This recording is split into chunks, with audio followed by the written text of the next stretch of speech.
Nggak ada uangnya, bos. Kita lo dari sini aja. Seadanya aja. Sini seadanya aja. Nggak ada kita ini.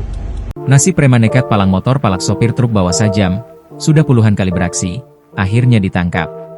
Seorang pemuda berinisial MS, 23, ditangkap polisi setelah diduga melakukan pemerasan terhadap sopir truk menggunakan senjata tajam. Penangkapan ini berlangsung di Jalan Poros Tenggarong, Samarinda, tepatnya di Jembatan Panjang, Desa Bakungan, Kecamatan Loajanan, Kabupaten Kutai Kartanegara, Kalimantan Timur.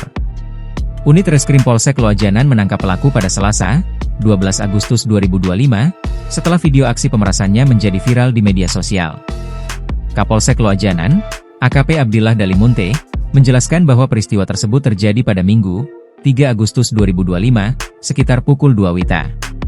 Saat itu, korban Fendi Trismianto, 40, yang mengemudikan truk soft loader bersama seorang penumpang melintas di lokasi kejadian.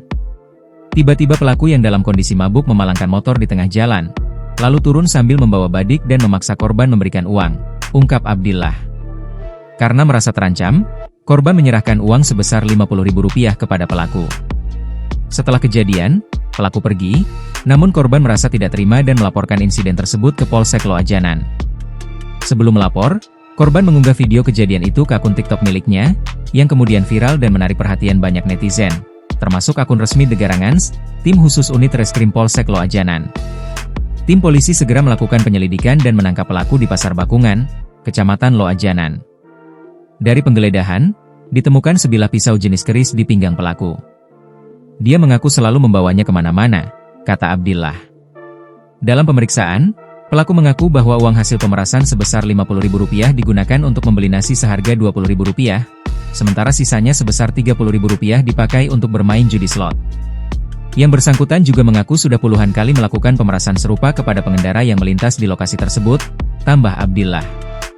Barang bukti yang disita oleh polisi antara lain 1 bilah keris beserta sarungnya, 1 unit sepeda motor Yamaha Mio dengan nomor polisi KT3854UV, 1 ponsel merek Vivo, dan 1 flash disk yang berisi rekaman video pemerasan. Saat ini, pelaku ditahan di Polsek Loajanan dan dijerat dengan pasal 2 ayat 1 UU Darurat nomor 12 tahun 1951 tentang senjata tajam, pasal 335 ayat 1 dan 336 ayat 1 KUHP tentang pengancaman, serta pasal 368 ayat 1 KUHP tentang pemerasan.